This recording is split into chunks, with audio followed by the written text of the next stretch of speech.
Por estar aquí. Vamos a dar inicio a la mesa redonda que hemos planteado para tratar el tema de la matemática y la interdisciplina.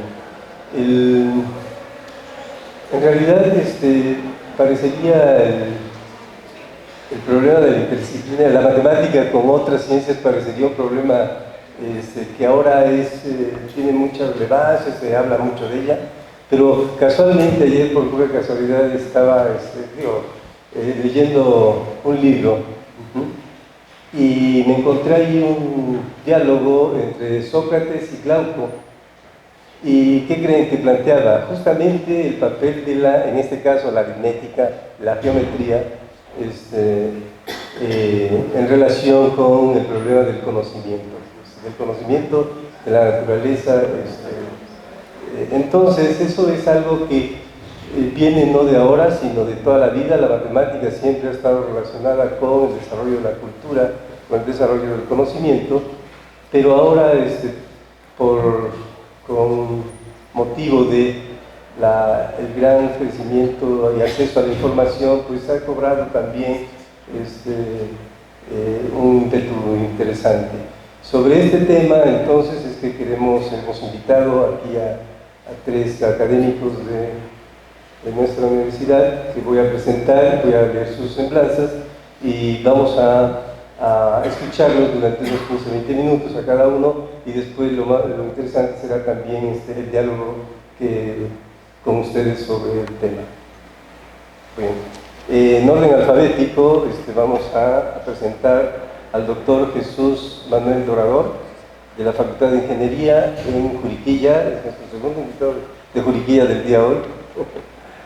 El doctor Jesús Manuel Dorador González cursó su licenciatura en Ingeniería Mecánica y Eléctrica, área de Ingeniería Mecánica en la Facultad de Ingeniería de la Facultad de Ingeniería de la UNAM. Realizó un diplomado de automatización industrial, la maestría en Ingeniería Mecánica, opción en Diseño y Manufactura, la realizó en la División de Estudios de Posgrado de la misma Facultad de Ingeniería de la UNAM, y el doctorado lo obtuvo en Loughborough University, Inglaterra. Actualmente es secretario general de la Escuela Nacional de Estudios Superiores, Unidad Juriquilla de la UNAM. Es profesor titular C de tiempo completo, ha impartido asignaturas en las áreas de diseño, manufactura y automatización, tanto a nivel licenciatura como posgrado. Fue responsable de la creación de la licenciatura, maestría, doctorado en Ingeniería Mecatrónica, de la creación de la licenciatura en Ingeniería en Sistemas Biomédicos y de la creación del Centro de Ingeniería Avanzada de la Facultad de Ingeniería. Actualmente participa en la creación de la licenciatura en órtesis y prótesis que se impartirá en la ENES Juriquilla. Como jefe de proyectos en el Centro de Diseño y Manufactura de la Facultad de Ingeniería, ha realizado 25 proyectos de investigación y desarrollo tecnológico y tiene otros 3 en proceso en las áreas de diseño de prótesis, diseño para ensamble y antropometría.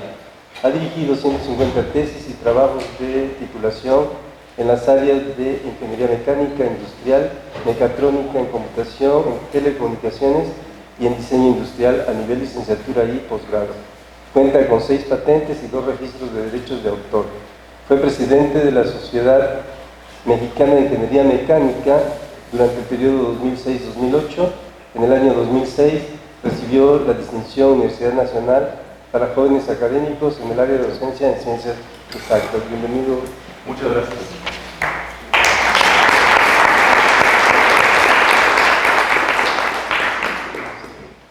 De una vez les presento al doctor Pershenson, si sigue en orden alfabético. Es un profesor investigador de tiempo completo del Departamento de Ciencias de la Computación en el IMAS, donde dirige el Laboratorio de Sistemas Autoorganizados. También es investigador afiliado en el Centro de Ciencias de la Complejidad del CEPRES, investigador asociado del MIT, profesor visitante de la Universidad ITMO, ha sido profesor visitante de la Universidad de Northwestern, hizo un postdoc en el Instituto de Sistemas de la Complejidad de Nueva Inglaterra, tiene un PhD summa cum laude de la Universidad de Bruselas, libre. Okay. libre de Bruselas, hizo su tesis de diseño y control de sistemas autoorganizativos, tiene grado de maestría en sistemas adaptativos y evaluativos de la Universidad de Sussex. Es investigador del Instituto de Química desde 1997, estuvo en el Instituto Weizmann de Ciencias de Israel, tiene más de 100 publicaciones en libros, artículos, conferencias y más de 3.000 citas.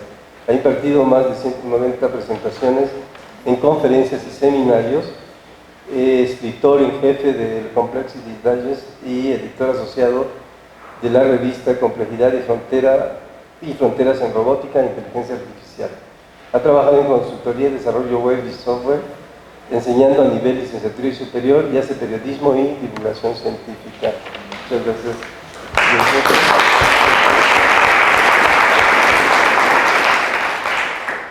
Bueno, y en este orden alfabético, pues ahora me da gusto presentar a la doctora Guadalupe Vadillo Bueno, psicóloga con entrenamiento en terapia breve, máster en educación del sobresaliente y talentoso y doctorado en educación.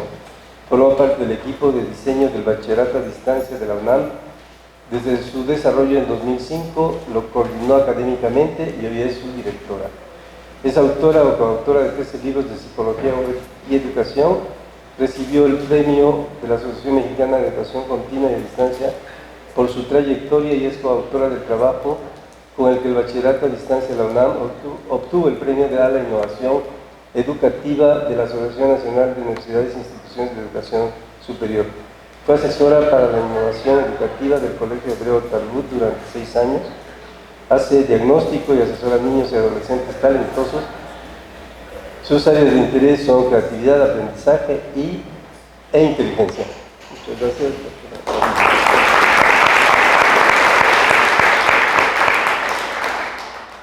Bueno, si nos hace favor el doctor Dorador de hacernos su presentación. Con el controlito lo pasamos. Okay. Me paso para acá. Me da muchísimo gusto estar compartiendo esta mesa redonda con ustedes. Me da mucho gusto y me siento muy honrado de que me hayan invitado a este evento tan importante. Cuando hablamos de las matemáticas y la interdisciplina, lo primero que nos preguntamos muchas veces es ¿qué es eso de la interdisciplina? Lo damos por hecho.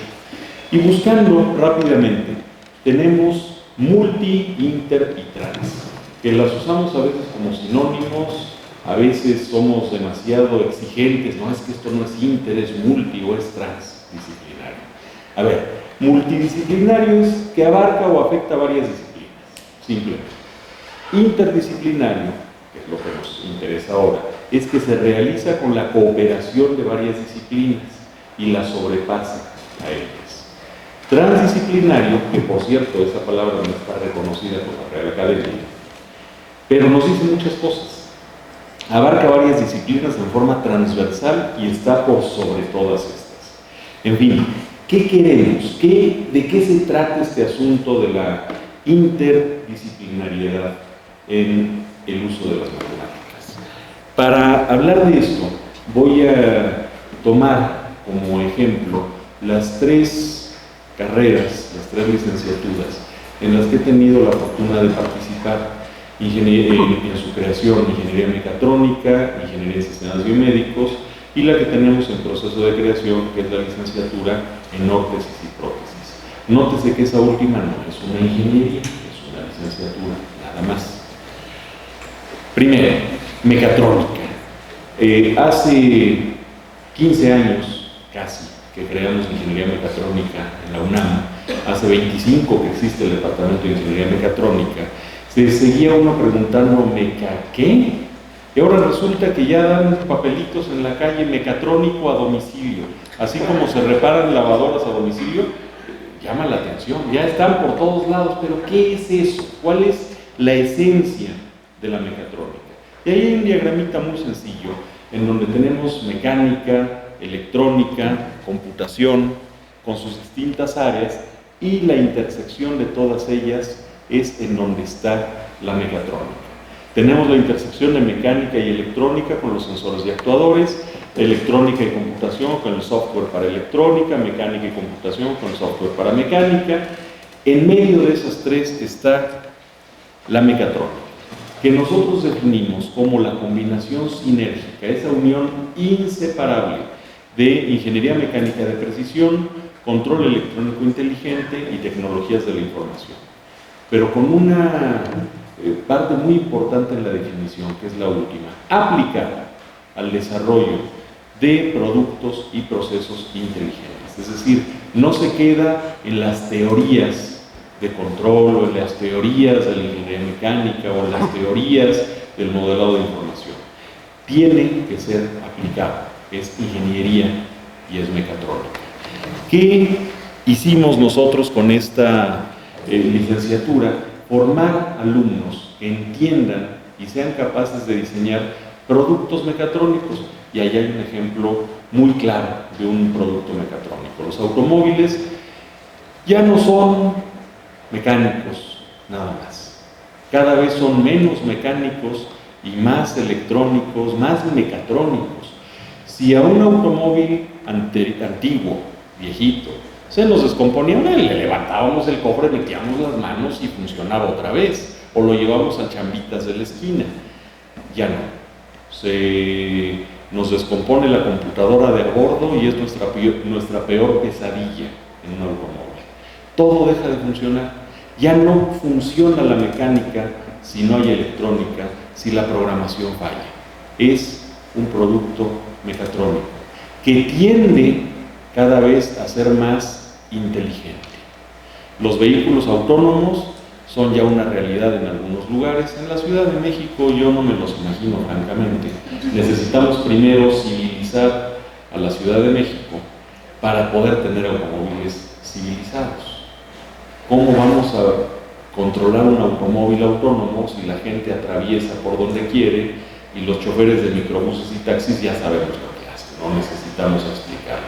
Se necesita una inteligencia mucho más avanzada que si ponemos un automóvil autónomo en Alemania o en Estados Unidos. Son esos grandes retos.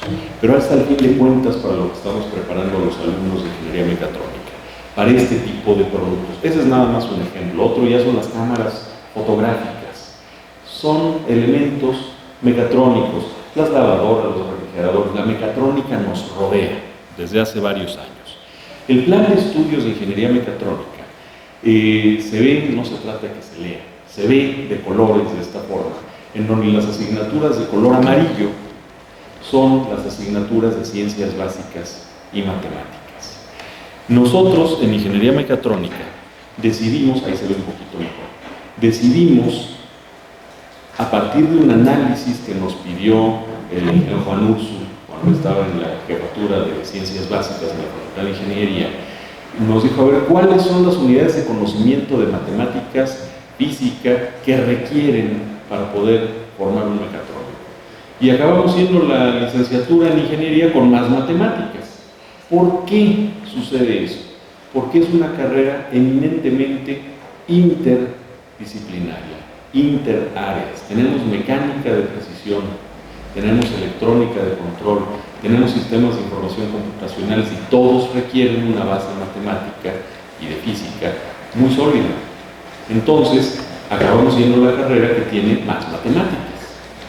Pero no es por las matemáticas, no son por el gusto de las matemáticas, es por la necesidad que tienen los alumnos de estos conocimientos.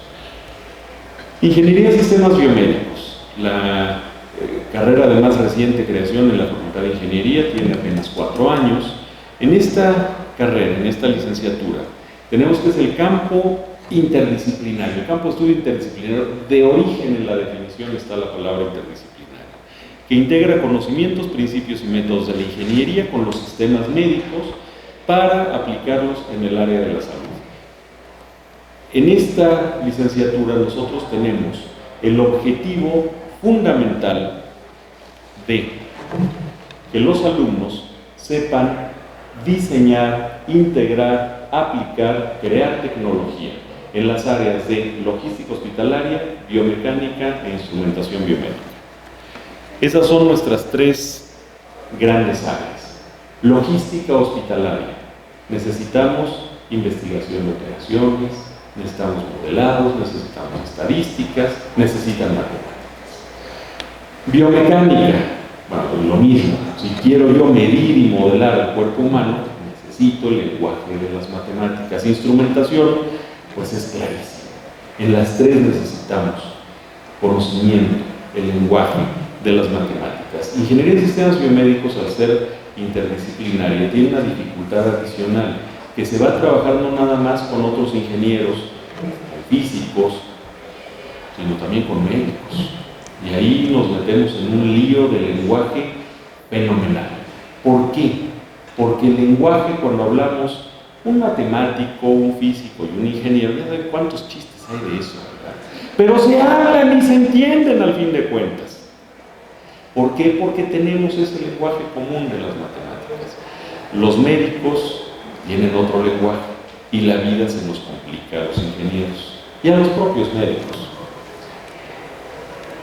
El plan de estudios es el que se ve ahí, y de nuevo las asignaturas de color amarillo son ciencias básicas, en donde tenemos matemáticas, física, pero también ciencias básicas del área de la salud, anatomía, fisiología y otras cosas. Es una licenciatura que tiene una complejidad muy interesante, es muy interesante, a diferencia de la que tienen aquí en Facultad de Ciencias, al físico biomédico, físico médico, que se enfoca principalmente en el área de radiaciones. No digo que única, pero sí principalmente en el área de radiaciones, y el lenguaje es muy de matemáticas, muy de física, no es tanto que se tenga que comunicar con disciplinas tan diferentes como puede ser la de los médicos. En la licenciatura que tenemos en proceso de órtesis y prótesis, en donde participamos la Inés Curiquilla, de reciente creación, la Facultad de Medicina, Facultad de Ingeniería, la Inés León y el Instituto de Neurobiología para la creación de esta licenciatura. Cuando yo me integro al grupo de trabajo, resulta que no tenían ni álgebra, ni chiquita de matemáticas. Entonces yo les digo, oigan, señores, ¿qué es lo que quieren formar? ¿Quieren formar técnicos que fabriquen prótesis? Bueno, no, queremos formar, pues no ingenieros, pero sí gente que sepa diseñar prótesis, que las pueda poner en las personas, que entienda el funcionamiento, que entienda al paciente. Pero señores, necesitamos poner un componente de matemáticas y de física. Alguno de los del grupo de trabajo me decía, es que quiero que sean capaces de diseñar hasta exoesqueletos. Le dije, no, espera, ahora sí estamos hablando de otra cosa. Para hacer un exoesqueleto con todo el control y la mecánica que implica, necesitas un ingeniero mecatrónico. Lo que necesitas es darles el lenguaje común al licenciado en órtesis y prótesis para que se pueda comunicar con el mecatrónico y le pueda decir qué es lo que necesita y qué es lo que quiere. Y trabajen en forma transdisciplinaria. La licenciatura se ve más o menos como está, y de nuevo de color amarillo las ciencias básicas. En este caso hay matemáticas, no tantas como en una ingeniería, por supuesto, pero sí las hay. Tenemos álgebra, geometría analítica, cálculo diferencial integral, probabilidad y estadística. Hay otra más adelante de estadística aplicada que ya no, que está en un semestre más avanzado, siquiera un poquito para podernos comunicar. Ese es entonces el lenguaje que nos permitirá que el licenciado en órtesis y prótesis pueda entenderse con el ingeniero, o el físico, o el matemático, o el rehabilitador, o el que lo requiera. Un lenguaje común. Y ahí es donde yo veo, después de haber tenido la suerte de participar en la creación de 2, ya casi 3 carreras, que es la importancia que tiene esta área de las matemáticas, de la física también, en el lenguaje interdisciplinario, en estas carreras que de esencia son interdisciplinarias. Muchas gracias.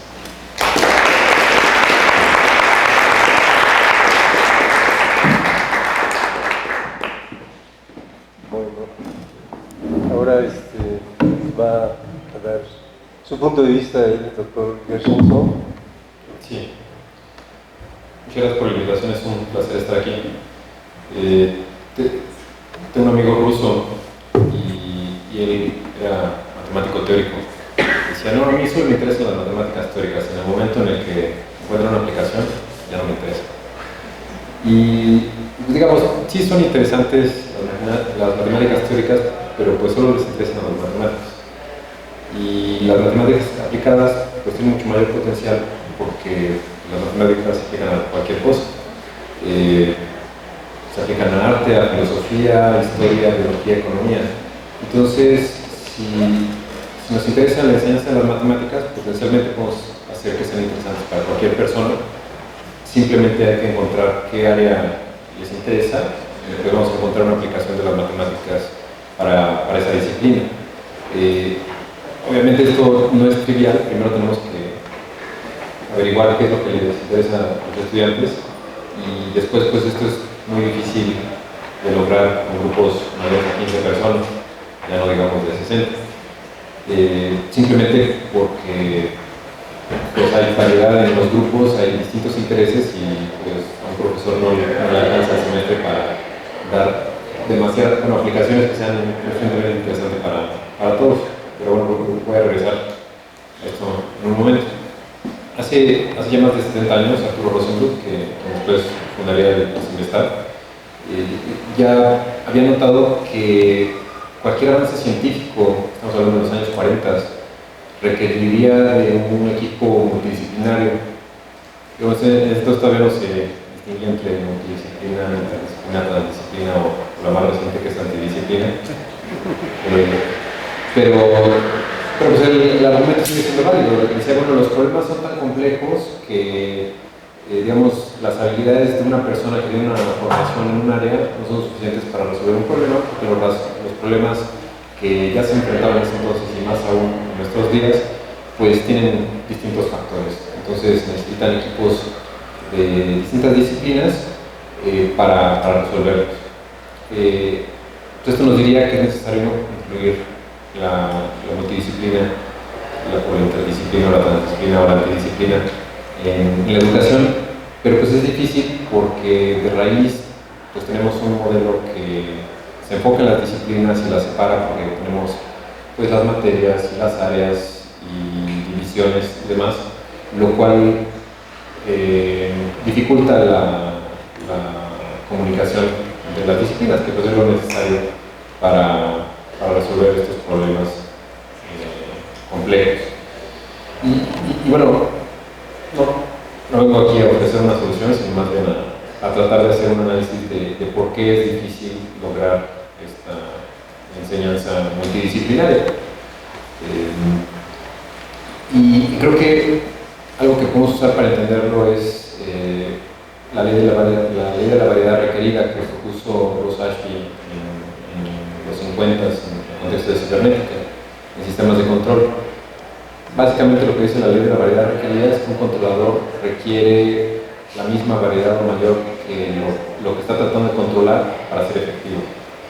Podemos entender a la variedad como el número de estados posibles de un sistema. Entonces, si queremos un controlador que pueda enfrentar todas las situaciones posibles, toda la variedad de un sistema, pues necesita poder distinguir todas esas situaciones particulares para poder tomar la acción apropiada en esas situaciones. Entonces, no sé, si tenemos distintos tipos de tornillos, pues necesitamos el mismo tipo de número de desarmadores para poder manipularlos todos, ¿no? Es algo que pues a posteriori suena muy sencillo, pero muchas veces no es evidente, en el sentido de que tratamos de controlar sistemas de una alta variedad con controladores de variedad menor. Entonces pues siempre va a haber situaciones en las que no van a poder ofrecer un control eficiente. Y después podemos usar esta idea de la variedad requerida en un salón de clases. En el sentido de que, digamos, no tanto en el sentido de que los profesores controlan a los alumnos, porque eso sabemos que no sucede, sino más bien en el sentido de que para poder transmitir el conocimiento a los estudiantes, pues en principio el profesor debería tener la variedad de todo el grupo, lo cual pues, simplemente porque son muchos, porque son variados en sí, cada estudiante es diferente, pues ya nos ponen en desventaja. Entonces, ¿qué soluciones hay? Ninguna es satisfactoria, no, más bien, ¿qué alternativas hay? Porque no son soluciones. Una es grupos pequeños, no es solución porque es muy caro. Digamos, para ofrecer educación gratuita y de calidad, pues nuestro país no cuenta con los recursos suficientes para tener grupos pequeños, de manera tal que el profesor pueda atender específicamente a cada alumno. Otra es pues estandarizar, que pues, es lo que terminamos haciendo en muchos casos. Con grupos grandes, pues se trata de atender a la mayoría, pero pues siempre va a haber diversidad en el grupo, entonces los que aprenden un tema más rápido se aburren, los que aprenden más lento se frustran y se retrasan, y pues los que van más o menos al paso promedio, pues aprenden lo que se puede hacer. Y pues obviamente esto es mucho más lento de lo que podría ser, no sé, una tutoría personal. Y finalmente, otra cosa que se puede hacer, pues es hacer grupos especializados, entonces pues separar y decir, pues estos estudiantes tienen estas habilidades, entonces los agrupamos juntos para que los profesores puedan desarrollar esas habilidades en particular, ¿no? Y pues eso sí se hace en las áreas de preparatoria, digamos que se empiezan a separar los estudiantes por área de interés. Pero, digamos, vemos que pues, ninguna de estas opciones nos da la solución.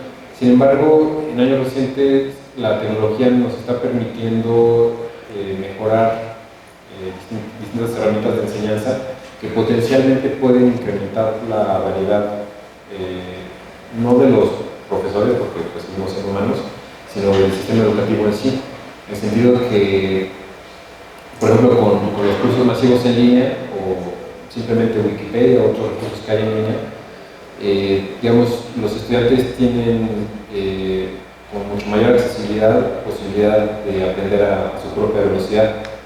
Entonces, una ventaja de los cursos masivos en línea es que el material, pues, un estudiante lo puede ver a su propia velocidad, si ya lo conoce, pues lo puede ver hasta en cámara rápida o simplemente se lo salta.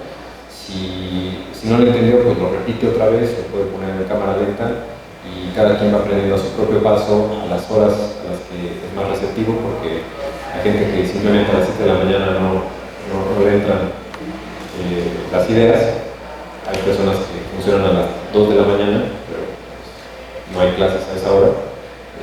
Entonces, digamos, ofrecen una flexibilidad que permiten personalizar la educación. Entonces, esto incrementa la variedad del sistema educativo. Obviamente esto pues, no es ni la panacea ni ya se encontró la solución para lograr y conjugar de una manera apropiada el tiempo de salón de clases y el tiempo de enseñanza personal y todos los materiales que se pueden desarrollar, pero digamos ahí hay una oportunidad que pues, en la universidad se está explorando en distintos aspectos. Bueno, tal vez Lupita nos platica un poco más sobre esto. A final de cuentas, si queremos lograr multidisciplina, digamos, no solo con matemáticas, pero en general para resolver problemas, vemos que lo que necesitamos es desarrollar la posibilidad de interacción entre las disciplinas. Esto, pues actualmente no es trivial, precisamente porque pues, la educación está separada por facultades, no tenemos mecanismos de interacción, no solo eso, sino que en muchos casos ni siquiera tenemos un lenguaje común. Podríamos decir que las matemáticas pueden ser un lenguaje común, pero digamos, muchas veces no es suficiente, en el sentido de que pues, simplemente un biólogo utiliza las mismas palabras con un significado y un odontólogo utiliza las mismas palabras con otro significado. Entonces es simplemente cuestión de interactuar para entenderse y tener la apertura. Esto, pues, tal vez en décadas recientes demande cambios curriculares, pero creo que todavía es muy temprano como para poder decir en qué dirección. Necesitaríamos hacer exploraciones para ver qué es lo más apropiado, qué es lo que se necesita. Porque al final de cuentas creo que muchos estaremos de acuerdo que el problema en la enseñanza de las matemáticas no son las matemáticas, sino es la manera en la que se enseñan. Entonces, básicamente, si encontramos la manera apropiada de enseñar las matemáticas desde primaria, pues entonces en la universidad no tendríamos dificultad para que los estudiantes pues las aprendieran sin temor, sin miedo, digamos. Entonces, no sé, por ejemplo, por allá hay un libro de las matemáticas y el amor.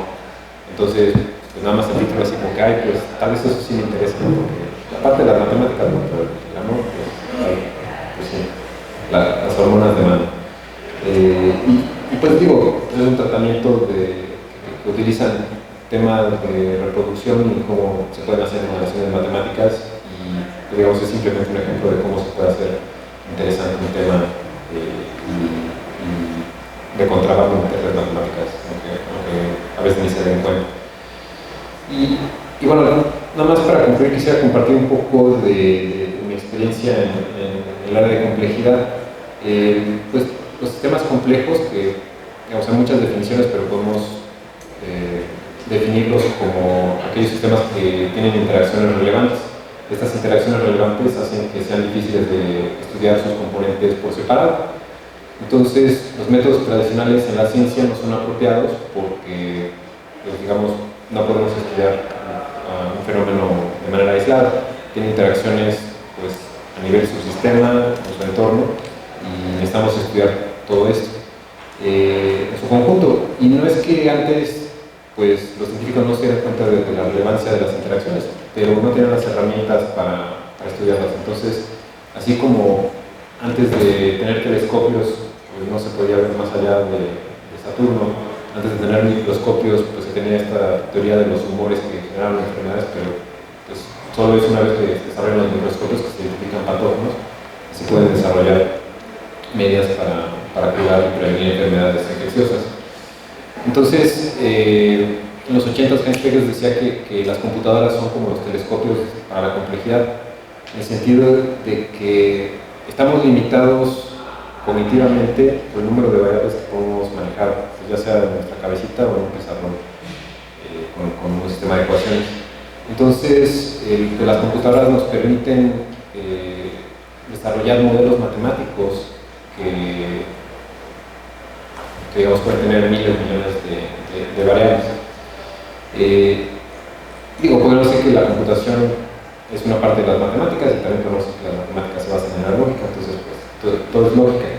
Pero, digamos, independientemente de la nomenclatura que usemos, vemos que las computadoras pues, están siendo usadas en muchísimas áreas, yo diría que en todas las áreas, y creo que es difícil, así como las divisiones entre disciplinas son un poco artificiales, también la división entre matemáticas y computación a veces es artificial, porque al final de cuentas,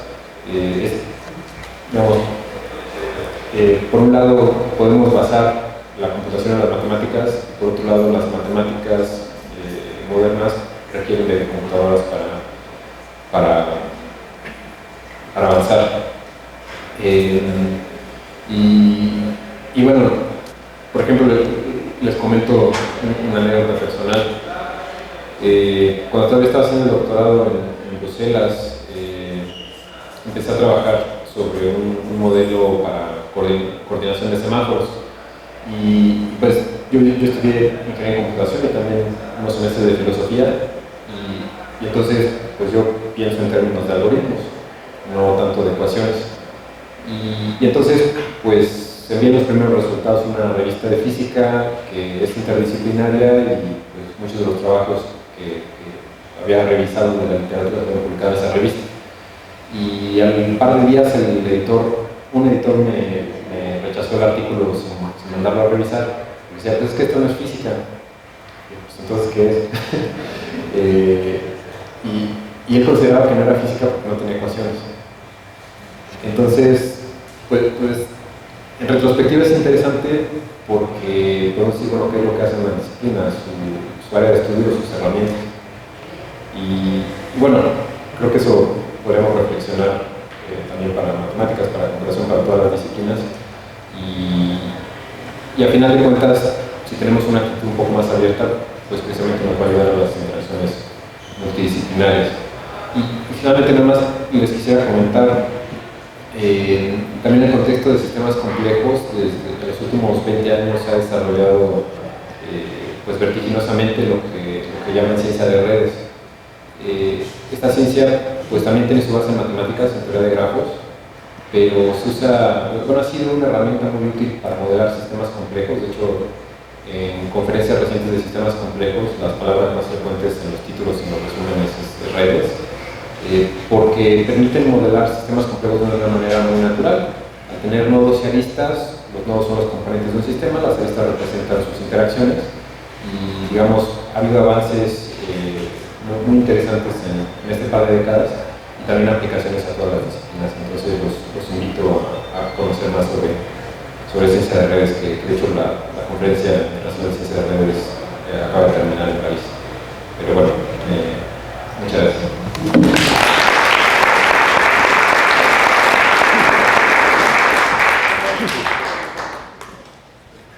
Bueno, ahora la doctora Vadillo.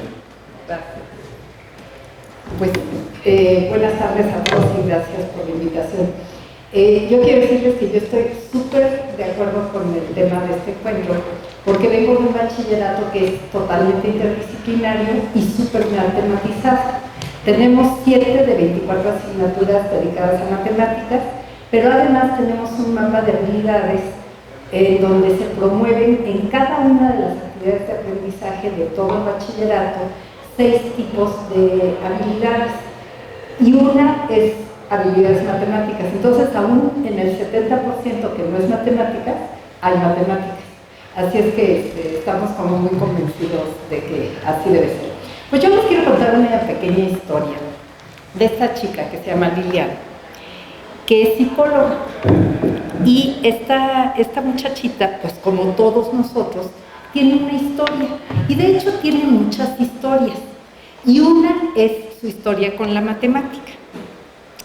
Esa historia con la matemática a veces es gozosa, a veces está enamorada de la matemática, en otras ocasiones es bastante distante de ella, a veces es totalmente tormentosa. Y empezó desde que era un bebé. Cuando tenía 2 años se percató de que decir que tiene 2 causaba mucho alboroto y mucha alegría en toda la gente que la rodeaba, y que instantáneamente estaba recompensada por este conocimiento que todavía no sabía que se llamaba matemáticas. Toda su familia súper orgullosa cada vez que hacía algo así. La cosa fue todavía mejor cuando empezó a contar hasta 10 y tenía reconocimiento ya no solo en su familia, sino también en la escuela. Y entonces llegó a la conclusión de que eso que no sabía cómo se llamaba y ella hacían un conjunto muy bonito y realmente le gustaba mucho. La cosa, por supuesto, como todas las relaciones, pues se va complicando, y entonces se empezó a enfrentar cosas de este tipo, pero que con tantito esfuerzo y con concentración pues las fue resolviendo. Se siguió complicando y empezó con este tipo de cuestiones que pues en cuanto le entendió bien, no hubo mayor problema y siguió adelante. Y recibía todavía muchas felicitaciones de parte de sus maestros, de parte de su casa. Pero un día, hacia llegó esto. Y pues allí, por más que hizo, por más que le explicaron, por más que en la casa y en la escuela, y recibió muchas recomendaciones y muchas ideas, no pasó a mayores. Y llegó a la conclusión de que odiaba la matemática. Y ese odio pues siguió adelante porque la cosa se fue complicando cada día más. Y entonces llegó el momento en que dijo, a ver, ¿qué hago? ¿Me enojo y vivo enojada? ¿O la olvido? Y decidió olvidarla. Entonces se dio cuenta que su vida era mucho más que ese cachito, esa clase de las mates. le encantaban las plantas, le encantaban muchas cosas. Entonces llegó a la conclusión de que una buena idea era leer durante la clase de matemáticas los cuentos que le gustaban. Y entonces pasaba leyendo sin mayor problema y disfrutaba mucho la clase de mate. Pero hasta el momento en que la maestra se dio cuenta y que empezó pues, a jeringarla como que qué onda con las matemáticas. Mientras estuvo contenido en la escuela, ahí la fue llevando, de una manera o de otra, con el apoyo de compañeros a quienes les copiaba la tarea y demás, ahí la fue llevando. Pero el caso es que el asunto tocó la puerta de su casa. Y entonces los papás pues, se enteraron del asunto y tomaron cartas en él. Y entonces decidieron contratar a alguien que le explicara lo que no estaba entendiendo en la mañana, pues en la noche o en la tarde. Cuando se enteró, pues la verdad le cayó muy mal esa noticia a la pobre de Liliana. Pero dijo, bueno, pues ahora sí que qué hacía, no tenía opinión en este asunto. Pero resulta que la sorpresa fue que esta persona que llegó a ilustrarla era alguien parecida a Mukul, muy alivianada y que empezó a hablar de cosas que no eran eso que le chocaba a ella dentro de la escuela. Entonces, por ejemplo, el primer día le dijo, oye, fíjate que hay una bronca aquí cerquita. Hay 3 casas que están construyendo y resulta que hay 3 tipos de tuberías que se tienen que instalar, una de gas, una de agua y una de luz. Y la cosa es que pues no se pueden hacer un relajo allí, un merequetenga allá abajo, ¿no? Porque sería un problema.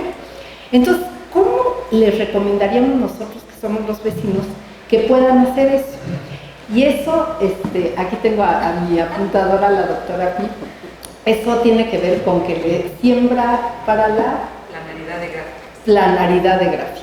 Entonces, empezó por allí y le siguió con muchas otras cosas.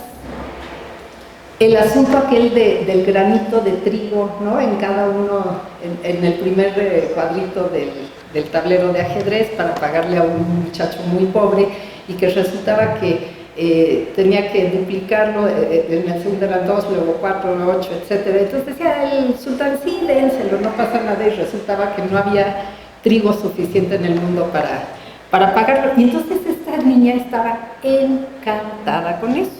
Y aunque al final entendía muy bien que eso se resolvía con 2 a la 64 y en una forma general con 2 a la n, pues fue entendiendo muchas cosas hasta que llegó el momento en que escogió carrera y decidió escoger psicología. Cuando llegó él a la carrera, se dio cuenta que esa preparación que le habían dado en las tardes, en las noches, a lo largo de todo ese tiempo, pues le estaba permitiendo, uno, que no se la cotorreara, ni socialmente, ni los políticos, ni la publicidad, ni nada, porque ella pues hacía cálculos, generaba conjeturas y decidía que sí de lo que le estaban presentando era válido y que no. También sabía hacer estimaciones.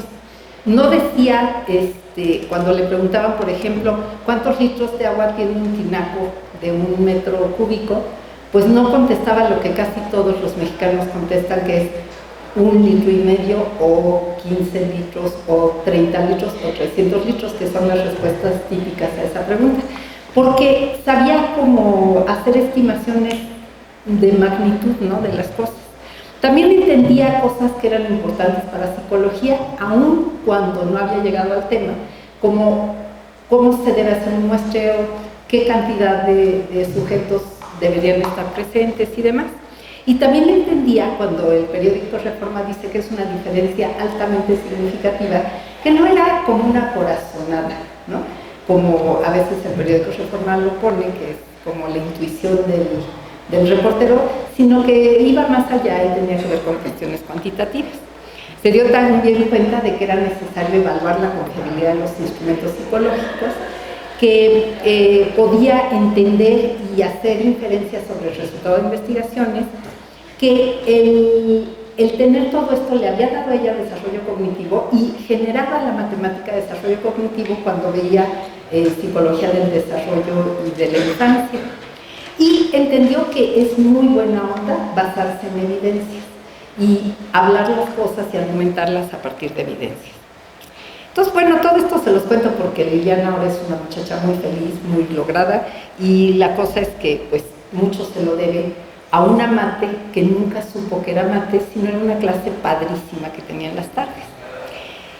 Y entonces, a partir de eso, todo esto se los conté porque a partir de eso yo me dediqué a hacer una encuesta cuando me dijeron que viniera esta mesa.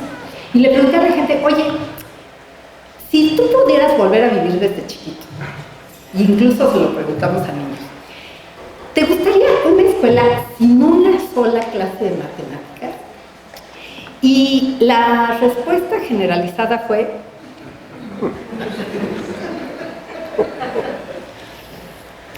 algunas personas, como Jackie Lucio, me dijo, pues mira, a mí no me gusta la mate, pero la verdad es que en algunos momentos de mi vida la he necesitado, entonces me cuesta trabajo pensar que algo sin nada. Y entonces yo les quiero plantear lo mejor de dos mundos. Una escuela sin una sola clase de mate, pero donde la mate esté en todas las clases. Gracias.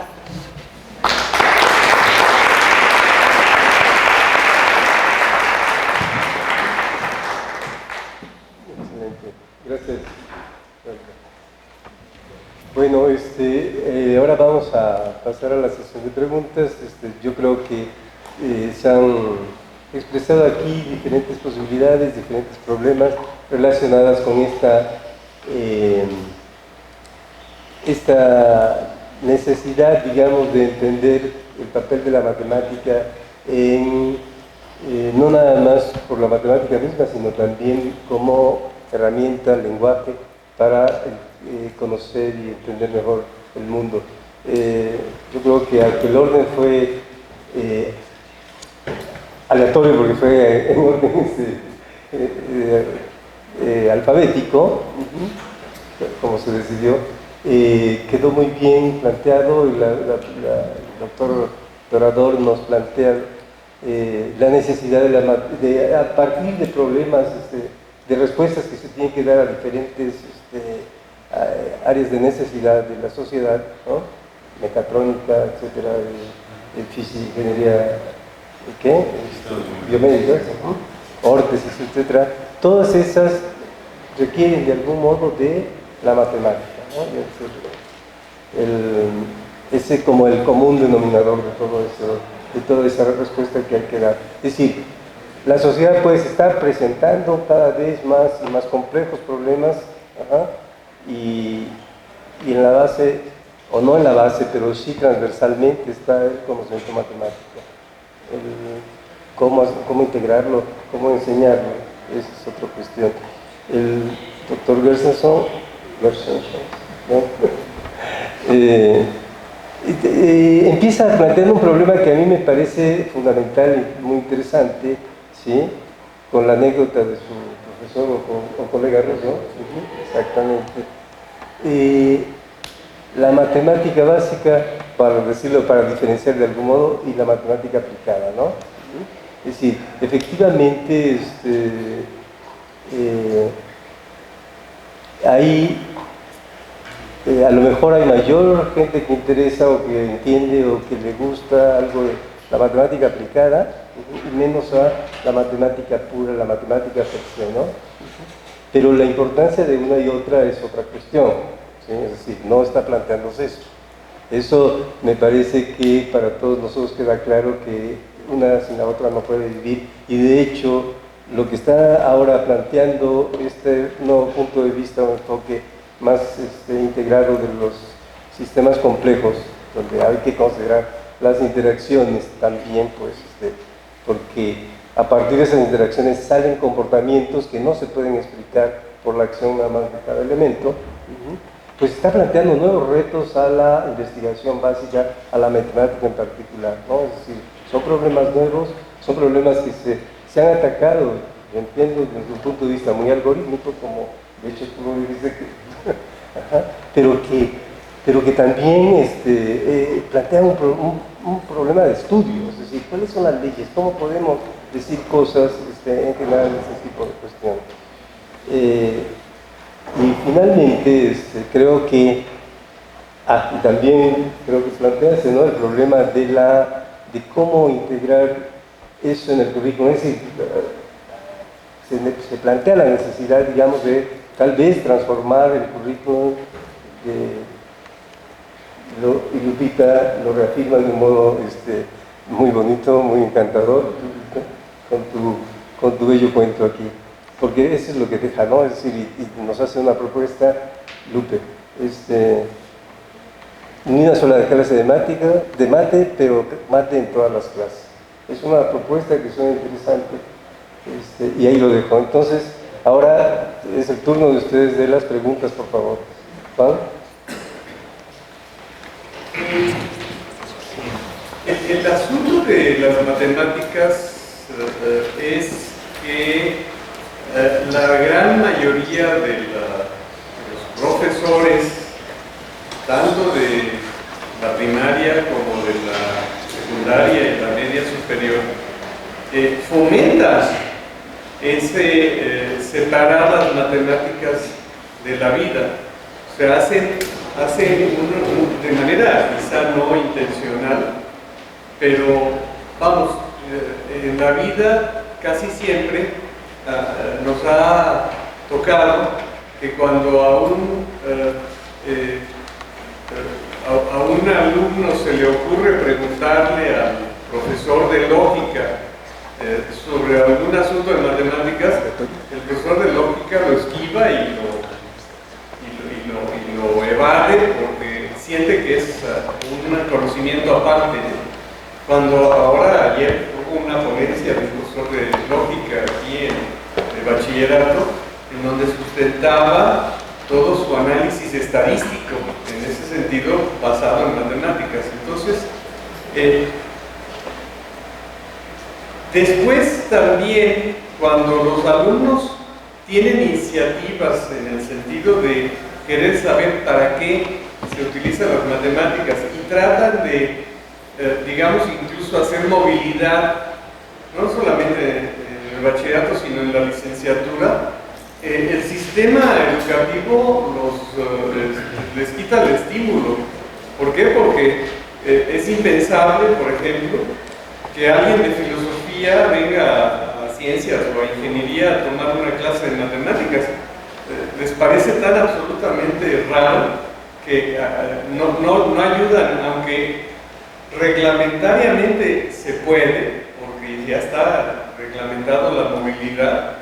El propio sistema les pone freno a este tipo de cosas. Entonces, a mí me parece que tendríamos que pensar en fomentar la movilidad en todos sentidos. Una de las experiencias cuando hace 50 años entré a la Facultad de Ingeniería es que nos mandaron a Filosofía y Letras a tomar una asignatura de Humanidades antes de que se formara la división de Ciencias Sociales y Humanidades en la Facultad de Ingeniería, y tuvimos 50,000 problemas para poder ser aceptados a los ingenieros en Filosofía y Letras, pero finalmente el rector era Barrosierra y lo metió a fuerzas y a calzador.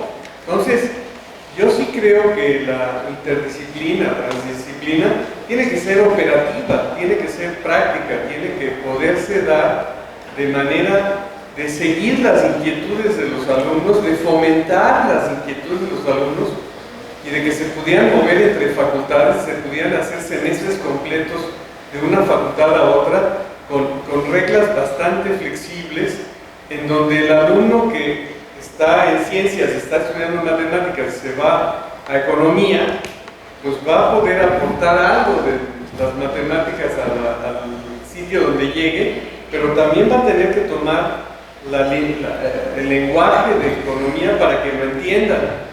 Entonces, a mí me parece que el rediseño, basándome en esa apreciación, Lupita, es que la universidad tendría que ser mucho más flexible en todos los niveles, desde iniciación universitaria, media superior y por supuesto que en la educación superior.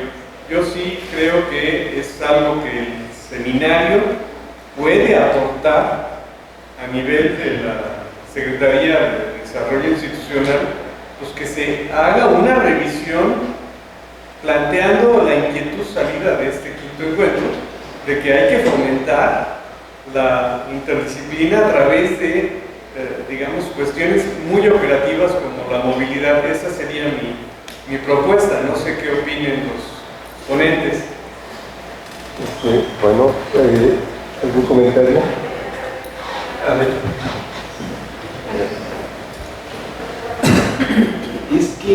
Es que hay algo muy importante, y cuando nos platicaste la historia yo me vi reflejado en esto. Yo era un primero de prepa, llevaba promedio reprobado en matemáticas, no entendía yo absolutamente nada. Algo Salvador Pérez, hasta que yo fui un genio, ¿no? Un poquito antes. ¿Qué fue lo que pasó?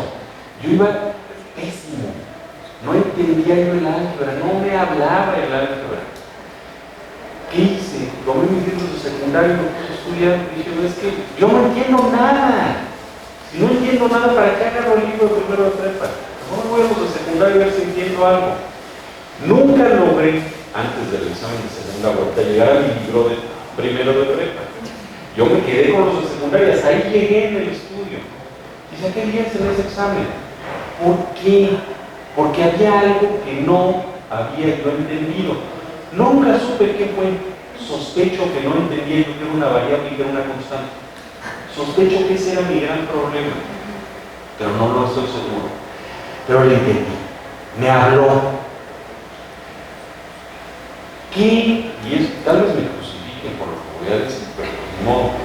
A ver, ¿de verdad será necesario a nivel secundaria y prepa enseñar trigonometría a los alumnos? ¿Para qué les sirve? No lo saben, no tienen ni idea. Senos, cosenos, tangencias, ¿qué es eso? ¿Para qué me sirve? ¿Dónde lo uso? En ningún lado. Y como no lo uso, no lo entiendo, me cierro, me niego y digo, como con ese quebrado, hasta aquí llegaron mis matemáticas. ¿No sería tal vez más útil, más entendible probabilidad y estadística? Por ejemplo, claro, no soy profesor de matemáticas, pero buscarle por ahí qué es lo que le hace sentido al alumno de la educación media superior, de secundaria y prepa. ¿Qué es lo que le hace sentido a nuestros alumnos de la Universidad de las Matemáticas? Para que se vaya convirtiendo en esto, en que sea parte de la vida. No es la parte difícil, es la herramienta, como bien decía, la herramienta que va a ayudar a resolver problemas. El que se enamora de las matemáticas y quiera ser matemático puro, pues qué bueno. Y el que quiera dedicarse a cualquier otra disciplina, la que sea, abogado, va a necesitar matemáticas, la que sea. ¿Por qué no buscar cómo darle ese sentido? Creo que va mucho por ahí, y yo estoy totalmente de acuerdo con lo que dice Juan. Sí, también estoy de acuerdo. Otra opción que se podría explorar, hace pocas semanas en el Centro Cultural se organizó el Festival de Arte y Ciencia, que es interdisciplinario, y se organizó un hackathon donde básicamente se formaron equipos que tenían que hacer un programa que creo que tenían que escribir una historia del programa. Entonces pues eran equipos interdisciplinarios, había programadores, había gente que estudiaba literatura, humanidades, de arte y ciencia. Digamos, independientemente de quién ganó y quién no ganó, pues en estas áreas de resolución de problemas específicos que son actividades extracurriculares, pues necesitan desarrollar habilidades pues, por lo menos de comunicación con otras disciplinas. Entonces, tal vez una opción sería institucionalizar este tipo de actividades que ahora son extracurriculares para fomentar la interacción entre las distintas tareas de disciplinas. Entonces, así como hay prácticas de campo para los biólogos, pues tal vez se podrían coordinar entre distintas disciplinas, que haya prácticas, no sé si de campo, de llamar las prácticas de multidisciplina, y enfocándose en un problema en el que los participantes pueden aportar desde su perspectiva, pues sería tal vez una actividad que pueda fomentar. Yo les quiero platicar muy brevemente que el año pasado nos pidió el gobierno de la Ciudad de México el diseño de un bachillerato híbrido que se va a abrir este agosto en 2 sedes, una en Tepito y otra en la Sierra de Guadalupe, en Gustavo Amadero. Y ese bachillerato híbrido justamente tiene ese principio. No hay una sola asignatura de marketing, pero está en todas las asignaturas repartido el total de lo que dice la UNAM que debe ser la matemática en el bachillerato, tanto en conocimientos fundamentales para la educación media superior como en el núcleo de conocimientos de formación básica. Entonces, está en todo, igual que no hay ninguna asignatura de español, pero está repartido todo el español a lo largo de ellas.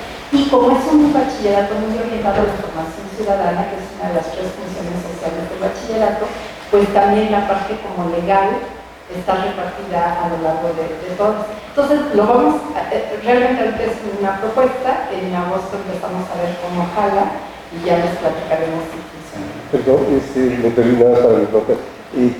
Se llama Bachillerato Híbrido de la Ciudad de México, y si a alguien le interesa, en la revista mexicana de Bachillerato a Distancia hay un artículo en el número 19 que salió este febrero que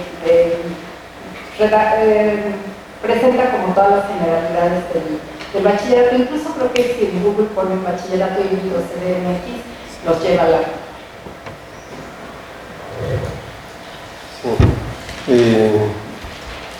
Faust, por favor, Eugenio, tiene una pregunta.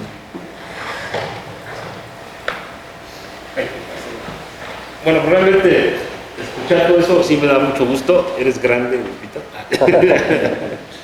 No, pues yo creo que aquí, los que hemos trabajado, pues yo trabajé 29 años en bachillerato, dando clases en prepa, como decimos, el Sistema Nacional Preparatoria. Alguna vez estuve también en la actividad del CCH, del Colegio Madrid. Y esto que tú dices es fundamental. Es decir, a mí una de las cuestiones más fuertes es que a veces somos demasiado rígidos.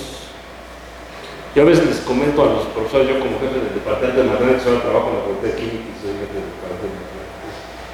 ¿Hasta qué punto es válido lo que tú decías, Manuel? Truncar en la carrera a un chavo porque no supo la demostración del teorema fundamental. O sea, es toda una carrera, toda una vida profesional. Entonces disponemos de las vidas de esos chavos tranquilamente porque dice 3 preguntas y no supo la 4. Paz y te parto la vida, ¿no? Y después viene otra cosa peor. En la Facultad de Química ha habido un esfuerzo muy fuerte, por ejemplo, y yo admiro mucho ese esfuerzo del coordinador de la carrera de Química de Alimentos, donde dice, pues, yo lo que quiero es que la carrera de Química de Alimentos no sea, los chavos que entran no piensen que va a ser chef, va a poner una taquería, no, es una ingeniería química, que va a hacer un proceso químico en una planta, etc. Entonces él está, es más, cuando dicen que algún alumno llega y quiere estudiar la carrera de química, pues les da un libro de álgebra superior que sacamos con César Rincón, con sus varios profesores, pues tienes que saber matemáticas. Pero después viene la contracorriente, lo que tú dices, desgraciadamente en la Facultad de Química alguien puede llevar la carrera sin saber matemáticas. Porque entonces tenemos el problema de que hay un chavo que te llegan los chavos y te dicen, oiga, maestro, ya nada más me voy a recibir, ya tengo la tesis, pero tengo que pasar álgebra. ¿Y por qué puede alguien terminar la carrera sin saber álgebra, sin saber cálculo? Pues porque no se llevó las asignaturas. Y entonces después, por eso el chavo no entiende. ¿A qué rayos decimos esto? Lo que decías tú. Pero eso se debe mucho también a nuestra vigilidad, ¿no? Es decir, en la PFD, sí me consta, han hecho intentos buenísimos, ¿no? Entonces yo creo que una de las ideas nosotros arrancamos hace casi 6 años,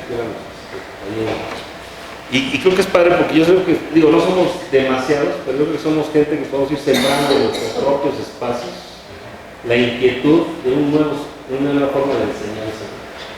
Entonces yo creo que eso es fundamental, ¿no? y ver qué es lo importante en la vida al final de cuentas. Cuando te preguntas, oye, ¿esto para qué me sirve? No, pues esto es muy bonito. No, pues no. Pero es muy bonito, maestro, pero es mi vida, entonces, ¿de qué invierto más mi tiempo? Entonces, yo creo que hay que ser respetuosos también con nuestros estudiantes. Entonces, yo creo que felicito esa idea, a mí ya me voy a apropiar de esa frase, hay varias frases que que me llama la atención, pero eso se me hace fundamental, ¿no? Órale, muy bien, gracias. ¿Alguien quiere comentar sobre esto? Sí, un comentario. Y algo que muchas veces nos sucede es que a los profesores que damos clases de asignaturas, digamos, del quinto semestre en adelante, llega un grupito de alumnos y nos dice: oiga, profe, me dejaron de tarea investigar cómo se aplica el álgebra lineal en la robótica. O sea, ¿quieres que yo te resuelva eso? ¿Quieres que te lo diga en cuántos minutos? O sea, ¿de qué se trata esa tarea? ¿De veras el alumno va a saber para qué sirve el álgebra lineal en robótica? Porque le dejaron ir a preguntarle a un profesor que puede ser que esté muy ocupado, o que no tenga humor, o que no tenga ganas de contestar, o que no lo sepa. Bien. Probablemente frustre más al alumno que darle un resultado. ¿Qué es lo que tenemos que hacer? No pensar los de ciencias básicas y los de ingeniería. A ver, espérenme. Es ingeniería desde el primer semestre. Lo mismo sucede en bachillerato. Las matemáticas están en todos lados. Si las seguimos divorciando, no va a funcionar. Nunca les vamos a encontrar el sentido. Y ahorita estamos hablando de matemáticas aplicadas. Las matemáticas teóricas, pues yo soy ingeniero, yo no las entiendo. No, pero hay gente que sí. ¿Y por qué no las entiendo? Porque nunca he platicado con un matemático teórico que me haga ver la belleza de esas matemáticas teóricas. Eso es lo que está haciendo falta, que no nada más participemos, que nos involucremos. A mí me gusta decirle mucho a los alumnos que la diferencia entre involucrarse y participar es como los huevos con jamón. La gallina participa y el cerdo se involucra. Hay que dar la vida. Hay que involucrarnos. Estamos formando muchachos. No, como decía el profesor Fauci, que hace 30 años yo estaba tomando clases sobre el prepa, ya cuando le había entendido yo las matemáticas también tomaba. Pero no romperle la vida a alguien. Muy probablemente yo no estaría aquí si no hubiera entendido esas matemáticas de secundaria. Si en primero de prepa trueno o logro pasar apenas matemáticas, no hubiera yo ido al área 1, hubiera ido, no sé, a las ciencias sociales, o huirle a ese terror. Eso es lo que tenemos que lograr, que no sea el terror, que no sea ese divorcio. Esa fracción me parece fantástica. Mi mamá, siempre somos 5 hermanos, nos ha ayudado a los 5 en la primaria. Dice, pues ya cursé en primaria 6 veces, pero ustedes 5 y la mía, y sigo sin entenderle a los quebrados. ¿Y por qué dice eso? Porque la primera vez seguramente no lo entendió y se cerró y dijo, no, esto no es para mí y nunca va a ser para mí. Yo le digo a mi mamá, pero si somos ya con nietos, todos 20, 21, ni siquiera está fácil, 21, y puedes partir perfectamente el pastel y repartirlo, que no sabes quebrados. Esos no son quebrados. ¿Qué tal si lo fueran? Probablemente ya hubiera aprendido algo más que quebrados. Es nada más entenderle, el hallarle el sentido a eso. Muchas gracias.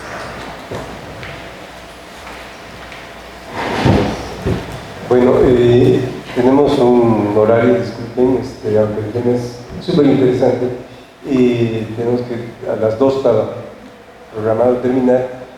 Podemos aprovechar con 2 preguntas más, inicio, y profesor, disculpa, no, sí, sí, digo, las preguntas pues juntos de una vez para tratar de inicio en orden, y después usted, por favor. Bueno, yo lo que estaba, se ha planteado la necesidad de la comunicación, gente de diferentes especialidades, poder comunicarse con los de las otras especialidades. Yo veo que, por ejemplo, en el plan de estudios de las ingenierías hay una materia de redacción. Aquí en ciencias hay materias de divulgación de la ciencia. Pero si en esas materias el resultado no es que produces algo, que se lo comunicas al otro, no sabes si te va a entender. Podríamos hacer encuentros como el que se hizo en Acatlán, pero preparado, en donde participen estudiantes, me refiero, donde a lo largo de un semestre vayan preparando la divulgación de un tema científico o el planteamiento de un problema hacia nosotros, digamos, dándoles el contexto biológico o médico o el contexto que no tiene el matemático. Ese contexto, plantearles el problema a los demás, a los ingenieros, a los matemáticos. Ese tipo de eventos podrían organizarse e ir dando esa interacción desde la misma formación, ¿no? Es lo que iba a decir. Gracias. Profesor, sí. Bueno, es entre pregunta, comentario a los especialistas. Yo quisiera pensar en, digamos, la idea de un analfabetismo matemático. O sea, ¿cuáles serían las matemáticas que harían que una persona tuviera una desventaja en su vida, realmente, ¿no? Y quisiera pensar, para que no se volvieran un lastre las matemáticas para muchas personas que por un curso de mate eran truncos en la preparatoria y cosas así, tuviéramos o reconociéramos la opinión de alguien que sin prejuicios nos dijera, sin ser matemático, ingeniero, físico, todos los que estamos aquí compartimos desde el gusto, la pasión o lo que fuera, ¿cuáles serían realmente las matemáticas que necesitaría saber? Quiero pensar, hace 8 días que se suicidó Anthony Bourdain, que tenía una idea de una persona exitosa, que viajaba, hacía lo que quería, tenía otro problema porque se suicidó. Alguien así que me pudiera decir o nos dijera, ¿cuáles son las matemáticas que necesitó en su vida para ser quien es? O para tener esa perspectiva de alguien que no comparte en sí las matemáticas como nosotros, pero que sabemos que son necesarias. A ver, pregunta. Gracias. Yo creo que es muy difícil responder esa pregunta porque muchas veces no es que, no sé si, bueno, pongo en mi caso, la carrera llevamos ecuaciones diferenciales y, pues digo, me han servido para entender algunas cosas, pero yo nunca las he usado para mi trabajo. Entonces podríamos decir, pues entonces vamos a quitar esa materia del plan de estudios. A otras personas probablemente les sea útil, entonces es difícil generalizar, pero también, no sé, yo recuerdo que estaba en la secundaria y pues también me preguntaba, bueno, ¿y por qué nos aprendemos las capitales de África? Eso para qué nos sirve, ¿no?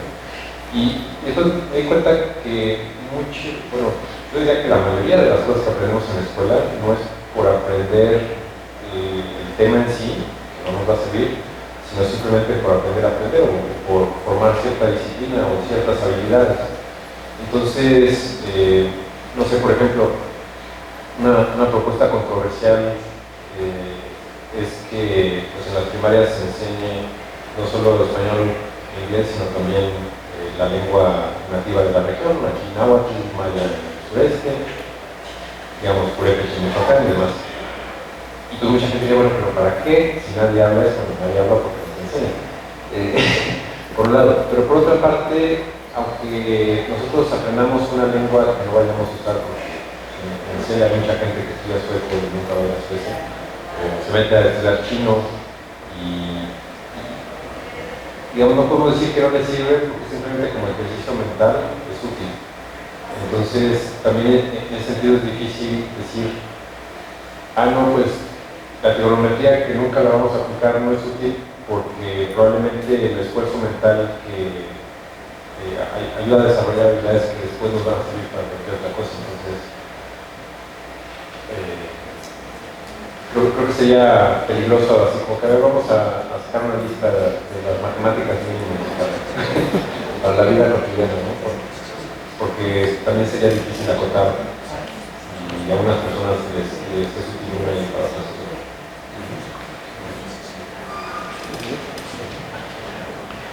Bueno, pues muchas gracias, vamos a cerrar esta mesa ya.